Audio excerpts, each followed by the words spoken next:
Never have enough time to play it all.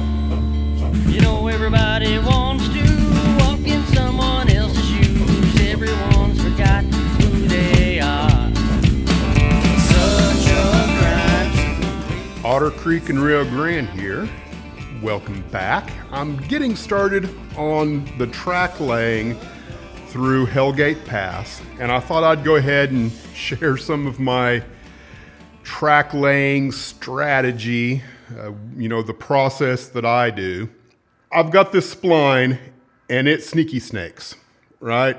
I've got S curves throughout, and that kind of makes making a rail joint a little difficult in places because it's just hard to get things lined up and smooth if you're trying to make a joint on a radius. And in my experience, you never really want to try and put one right at the, I don't know what the word is, the apex of a curve or whatever, where it's, gonna cause problems. So I started by making this particular track right here exactly where I wanted it, because I ended up with this joint and that joint in a much closer straightaway. That this will be pretty easy to solder right here, and so will the other one.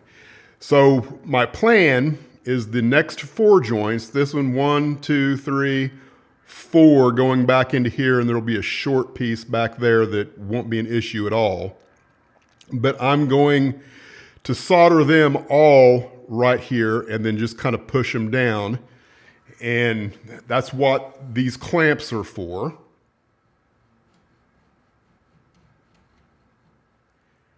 You can slide them back and forth and just, end up threading them through any area to help keep it on the spline. Now, if you're working just on a single radius, like a loop around, you can solder every one of your joints and push them through and not have any problems. But since I'm sneaky snaking, I don't know if that's a word, but since I'm going to be taking multiple radiuses through here of a different nature, I'm going to do it a little bit differently than I would if I was, going around a curve like you would have here at Silver Gulch, where everything's essentially the same radius. So enough of me bantering about what I'm going to do and probably not making any sense at all. I'm going to get started on this, and then you can kind of see what I'm talking about. Before I get started, there's a couple other things I'll share about my process and just kind of the way I think about things. But rail joiners come in 2 different sizes, I guess you would say, aside from, code 83 versus code 55, yada, yada. But the length of the actual rail joiner makes a big difference, in my opinion, if you're working with any kind of radius. So these smaller ones, they're great for straight track. And, if you're working in a yard or something along those lines, and all you're dealing with is straight track, I prefer those. But if you're working on a radius, having these longer ones will help, I guess, provide lateral support with the rail, and it's going to be less likely to kink in that instance. So I like to use these longer ones anytime I'm working with a radius. Now, I also like to keep a few things on hand when I'm doing this, call them tools, if you will, that are important for me in laying track. And, aside from rail cutters, having a good set of sharp rail cutters is very important. I like to have a file, because putting your rail into the rail joiners can be one of the most frustrating things you do. If you've got a burr on the end of the track because your rail cutters are dull and it bends up the base of the rail, that's how you end up with cut fingers, because you're trying to force your rail together. And having this helps, keep everything filed a little bit smooth, make sure there's no burrs on the end of the rail, and then you shouldn't have any problems with your rail joiners sliding right on. And then I use this to mark my rail, which I'll show how I do that here in a minute. But having a very fine point Sharpie to kind of show you exactly where you need to cut, and then a good sharp number 11 blade that can remove the minimum number of ties necessary to get your joints to go together.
And just like that, I've got the high rail all the way from Maroon Creek up to the time saver. It's ready to go. Now, I haven't put any feeder drops in yet. I'm gonna maybe sleep on that and think about it a little bit more to make sure I know how I want the bus wire to run and those kinds of things. So I'm gonna leave that lay for a minute and get started on the other side of Maroon Creek, because I do want to go all the way through the time saver into some trackage on the other side so I can park a train and have a temporary staging yard. Let's take a look at that. I've got the splicer plate on the time saver, so now it's a matter of adding a 1/2 inch of material on top of it so that the 1 inch foam will marry up to that exactly like we want it to. And then on this side, I need to drop down 1 full inch. Well, I guess you're actually coming down a 1/2 inch. So then you can marry up on this side with the same material. So just almost exactly like what I did on the transition piece on the other side of the time saver. All of this area will have foam between the time saver and the plywood up here. That's the plan there. One of the things I did off camera that I just forgot to film is I did create both of the pieces that go in here, and I'll go ahead and share how I did that. I added this piece here, which is just, something I scabbed on that will work as a decent analog to where the fascia might be. So what I did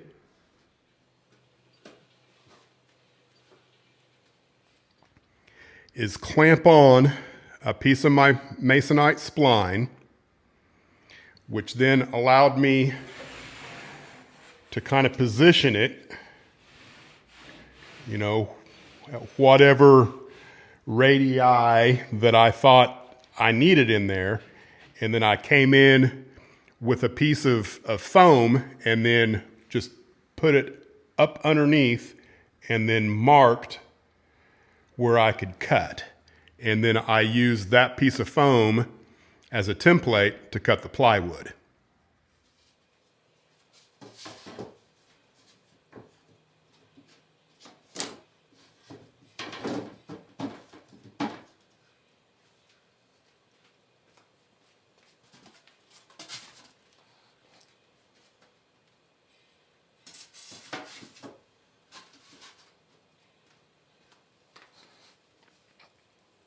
Yeah, that looks awful, but you get the point. It's just a matter of now going in and creating the rest of the structure underneath to make sure that it's solid. And there's a few more things that I need to do up underneath that I may or may not share with you as I go on down the road, but I'm definitely going to get started on making the transition piece here permanent so I can lay some temporary track on top of it.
Well, as you can probably tell, it's raining. Now, I think I've pretty much done everything I can do in here with this. It should work, just as good as the other piece did on the other side of the time saver. I'm gonna make one more L girder for this section back here. Right now I've got a bit of a bow in the plywood that I want to try and get as flat as possible. So I got a few more things that I'm gonna do before I put it up on the bench work, but it's coming along pretty nice.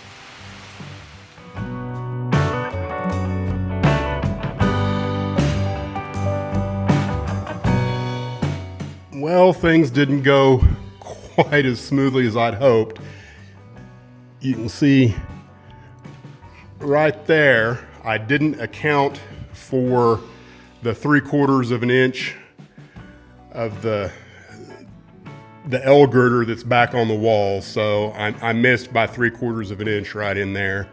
So I'm gonna pull that L girder back off, lop off 3/4 of an inch, and that'll fix that issue.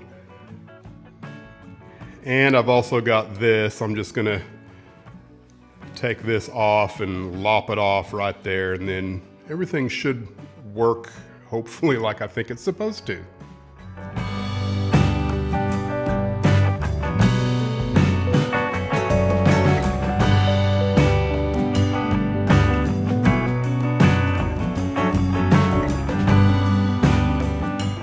Well, I kind of got into a zone and went ahead and finished the temporary staging yard here in Cloud City. I don't have any feeder wires to it yet. I'm gonna have to kind of work on that. It's late, I'm not gonna mess with that tonight, and I don't plan on sharing any of that either in this video. So with all that being said, I think the next thing you're gonna see is the first train to Cloud City staging.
Another milestone here at the Otter Creek in Rio Grande. Now there's still a few things that I'll probably do over the next few months. I'd like to add maybe another runaround track so I can have 2 staging tracks. I've got, I don't know, 4, maybe 5 turnouts that I could build up at the front, right coming into the yard, because I want to mess around with that configuration before I commit to anything with what I actually do in cloud. So I may go ahead and build those turnouts. I haven't decided.